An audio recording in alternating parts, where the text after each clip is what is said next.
Hey everyone, I've been talking to a few of my friends lately and giving them updates on what's going on with me. Wednesday, December 5th, today is exactly 1 year since I found out that I had cancer. It's been kind of a long, tedious year. Gone through 12 chemo treatments, which was spread out over 24 weeks. Had to wear a pump for 3 days after the chemo treatments. During that time, I was doing 5 days a week for 30 radiation treatments. Took a lot out of me. I'm kind of recovered now. But 4 weeks ago, I went in for surgery for them to remove the part where the tumor was attached to my rectum. A 3.5 hour surgery turned into a 7.5 hour surgery.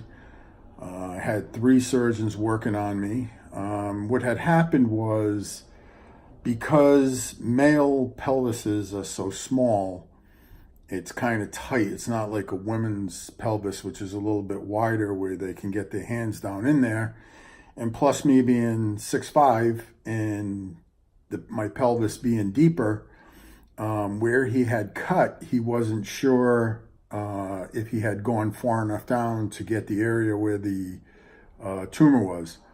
So what he had to do at that point is they had to stop. They cut me open from just about my belt line to about 2 inches above my belly button and just kind of opened me up. So they were in there for 7.5 hours, like I said, and I ended up coming out of there with an ostomy bag because he just wasn't sure if he had gotten enough. So I was in the hospital for 7 days. I think the second to last day before I got out, the surgeon came in and he explained to me that he had sent the tissue that he cut out to pathology. Pathology test came back negative, but more importantly, the cut that he made into my rectum was 2 centimeters below where the radiation had thickened the wall of my rectum. So for all intents and purposes, it's like brand new rectum tissue there. And I have an ostomy bag now, which has the end of my colon, which attaches to that part of the rectum.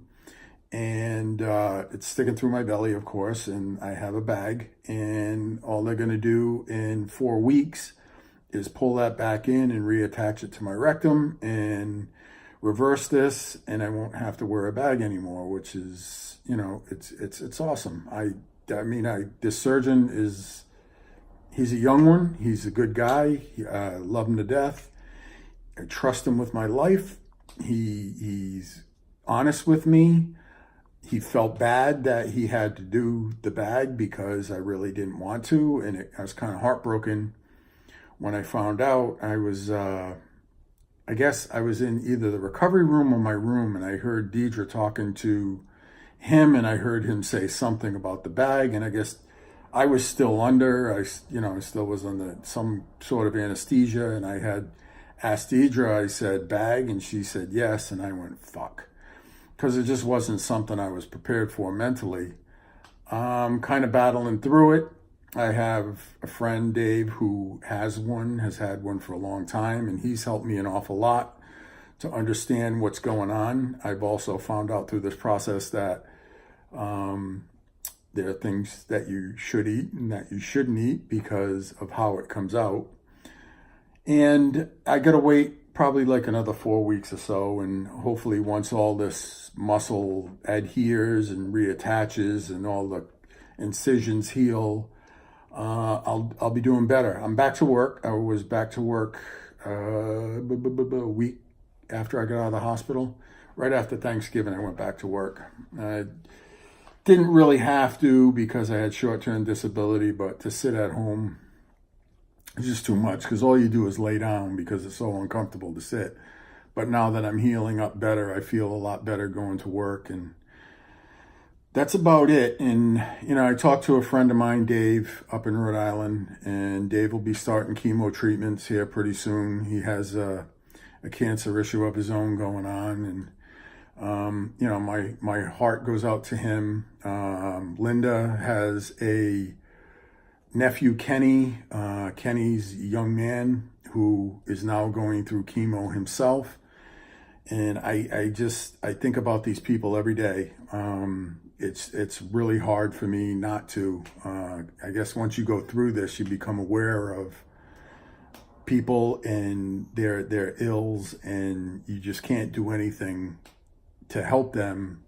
But the only thing you can do is think about them, say a quick prayer for them, and keep them in your thoughts and send them good vibes. Also, some of my friends over in Panama City have lost their properties. Some people have moved. I spoke with a friend of mine, Dave, today in chat because the phones at Tyndall Air Force Base aren't working. And he actually had moved from where he lived out towards the Air Force Base to where I lived in the west end of the beach. And, you know, I just found out today that Bay Medical Hospital is going to be laying off 500 to 600 staff members, nurses, doctors who work there because the hospital is like beyond repair.